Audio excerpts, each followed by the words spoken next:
guys, and welcome back into our new segment, 100 Yards with Stephen Hargis. Today we're at Chattanooga Christian School. My good friend Mark Mariakis. Mark, I hope you've enjoyed your summer. It's officially open. Yeah. So, all right, you know how this works. All right. So you guys open up with Baylor, McCallie, and defending 1A state champion Whitman. yes, Way to ease into the season. absolutely. Talk about that schedule, just the challenges of it, and also what you guys can gain from a tough schedule like that. Well, we want to find out where we are, and I think playing those three teams right off the bat, we're going to find out where we are. If we like it or not, we're going to find out. But we've been playing Baylor and McCallie the last 2 seasons, and it's been a good experience for our guys. We feel like that we're becoming a little bit more competitive in the games, but definitely not where we want to be in those ball games. So we opened up with McCallie at home, Baylor on the road, and then we got Whitwell here. They're the defending state champions, and they've got some players coming back, and they'll be well coached. And so going into game 4, our first region game, we're going to find out exactly You'll know where we stand. Right? Yeah. What do you guys get from those Baylor McCallie games? I know where you want the program to be in a few years. Right. What do you get from playing those 2 teams? Well, I think it shows everybody, not only our fans, our administrators, and our players. This is the level of ball that we want to get to. And I know they're in AAA and we're in AA, but we want to be that elite football team, that elite program.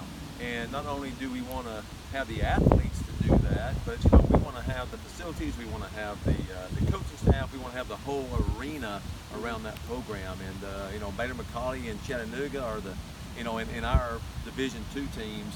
Those are the marquee teams right now, and it's good for us.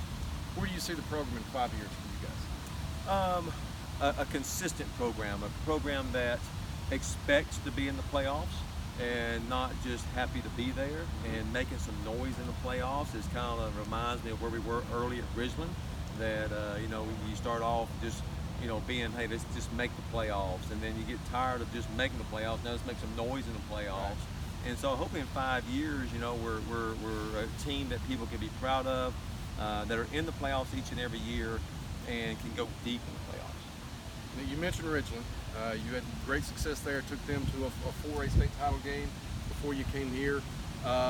One of the reasons I think I know you well enough that you wanted to come here. It's a faith-based private school. That's right. I know your faith is very important to you. Of course, you guys ran into some issues with the freedom from religion folks when you're in public school that didn't want you guys sharing your faith with the players, didn't want the churches involved with pregame meals, things like that. Right. What does it mean now to be at a school and a program where you can now openly, officially share your faith and use that as part of your teaching tools on a daily basis? Well, at Ridgeland, we probably did some things that people didn't like, but here it's expected, which takes all the pressure off of guys like me and the staff that we have and the teachers, and it's an environment that we can just share who we are and not have to hide it. We're not ashamed of it, because one of the foundational moments for us each and every day here is that we tell our kids, and I opened up today when we got back from Dead Week, I reminded our kids that their value is in Christ, and it's not in a scoreboard or a win-loss record. We want to win, and it's important to win. I think it's important for us to be as good as we can be, but our value is not in a scoreboard, a bunch of lights on a piece of tin. If we win or lose, it doesn't matter. We're going to love those kids because they're our kids, not because they scored a touchdown or gained 100 yards at a ball game. We're gonna value them and love them because of who they are, and we want to make sure that they understand that nothing can be more valuable to them than a relationship with Christ. And so the world is different than that. The world is, hey, you're special when you win and you make the all-state team and all this kind of stuff. And even there are some parents and people out there that they don't mean to do it, but they conditionally put value on kids based on their performances. Mm-hmm. And so, again, it's not that we don't want to win and that we're not doing everything we can to win, but at the end of the day, it's a game, and we just want to make sure that they understand where their true value comes from.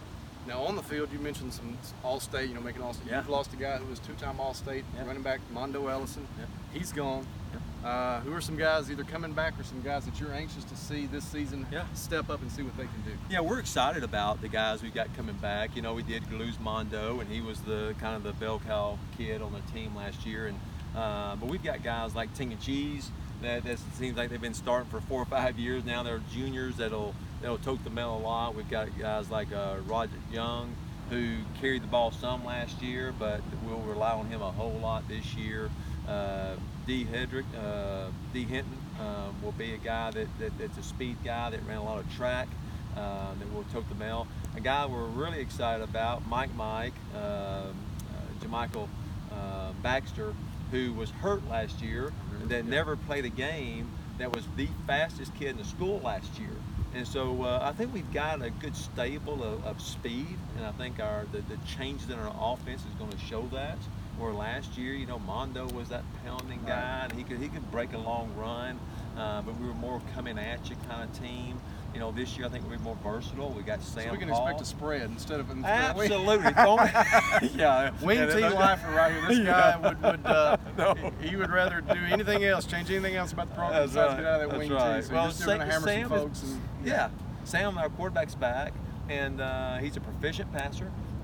Really discovered his legs in the playoff games last year, so he can bring some excitement with a little read option. There you go. Little spread terminology.